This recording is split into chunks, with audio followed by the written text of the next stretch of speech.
દવાની અછત મુદ્દે થેલેસેમિયા પીડિત બાળકો અને વાલીઓનો અનોખો વિરોધ. ચાર્લી ચેપ્લિન બન્યા.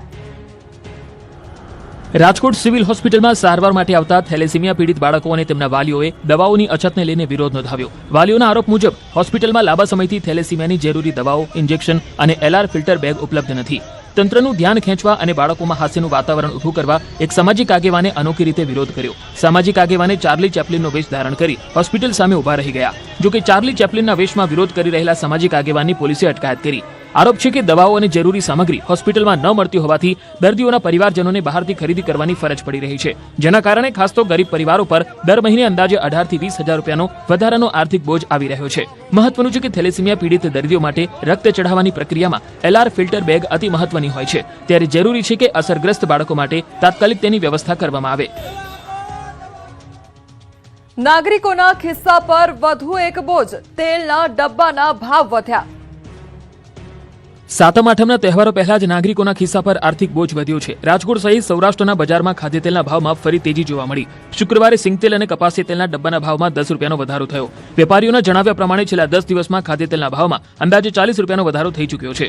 સિંગતેલ અને કપાસિયા તેલના ભાવમાં વધારો થતા આગામી દિવસોમાં મોંઘવારીનો વધુ માર પડી શકે છે. વેપારીઓના મતે સિંગતેલનો ડબ્બો ટૂંક સમયમાં 3,000 રૂપિયાને પાર જઈ શકે છે. વેપારીઓના મતે આગામી દિવસોમાં સિંગતેલના ભાવમાં વધુ 50 થી 75નો વધારો થઈ શકે છે. ખાદ્યતેલના ભાવમાં વધારા પાછળ મગફળીના પુરવઠાને પણ મહત્વનું કારણ માનવામાં આવી રહ્યું છે.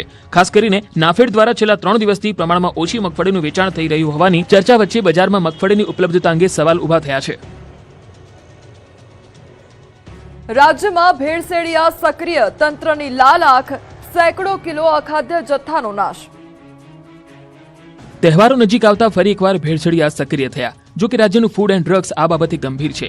ભેળસેળિયા પર ફૂડ એન્ડ ડ્રગ્સ વિભાગે તવાઈ બોલાવી. ગાંધીનગર, રાજકોટ અને સુરેન્દ્રનગરમાં અલગ અલગ સ્થળે દરોડા પાડ્યા અને ભેળસેળયુક્ત ઘી, પનીર તેમજ અખાદ્ય જથ્થાનો નાશ કર્યો.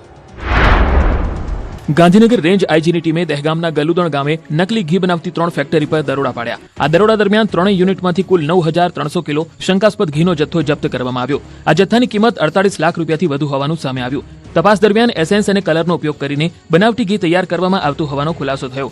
અંજની, અનુજ અને બરસાના નામે આ બનાવટી ઘીનું વેચાણ કરવામાં આવતું હોવાનું સામે આવ્યું.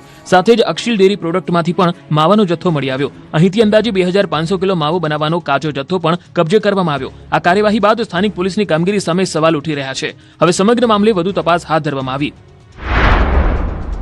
બીજી તરફ સુરેન્દ્રનગરમાં એનાલોગ પનીરને લઈ ફૂડ એન્ડ ડ્રગ્સ વિભાગે ચેકિંગ હાથ ધર્યું. સુરેન્દ્રનગર અને વઢવાણમાં 10 થી વધુ સ્થળોએ હોટલ, રેસ્ટોરન્ટ અને પનીરના વેપારીઓને ત્યાં તપાસ કરવામાં આવી. અલગ અલગ સ્થળેથી પનીરના નમૂના લેવામાં આવ્યા, જેને લેબોરેટરીમાં તપાસ માટે મોકલવામાં આવ્યા. રિપોર્ટ બાદ શંકાસ્પદ જણાશે તો કાર્યવાહી કરવામાં આવશે. તો રાજકોટ ગ્રામ્ય એસઓજીએ પણ ભેળસેળિયા તત્વો સામે કાર્યવાહી કરી. શાપર, વેરાવળના અલગ અલગ 3 એકમોમાંથી કુલ 3 લાખથી વધુનો શંકાસ્પદ જથ્થો ઝડપાયો, જેમાં 500 કિલો શંકાસ્પદ માવો, એનાલોગ પનીર, શંકાસ્પદ મીઠાઈ અને આર્ટિફિશિયલ કલરનો જથ્થો સામેલ છે. ઉપરાંત રાજકોટ જિલ્લામાં એનાલોગ પનીર બનાવતી 8 પેઢીના લાયસન્સ પણ સસ્પેન્ડ કરવામાં આવ્યા છે. શાપર, સરદાર, ગોંડલ, જામકંડોરણા અને રાજકોટ સહિતના વિસ્તારોમાં કાર્યવાહી થઈ છે. જૂનાગઢમાં પાણીજન્ય અને મચ્છરજન્ય રોગચાળામાં વધારો. મનપાએ શરૂ કર્યું ડોર ટુ ડોર સર્વેલન્સ.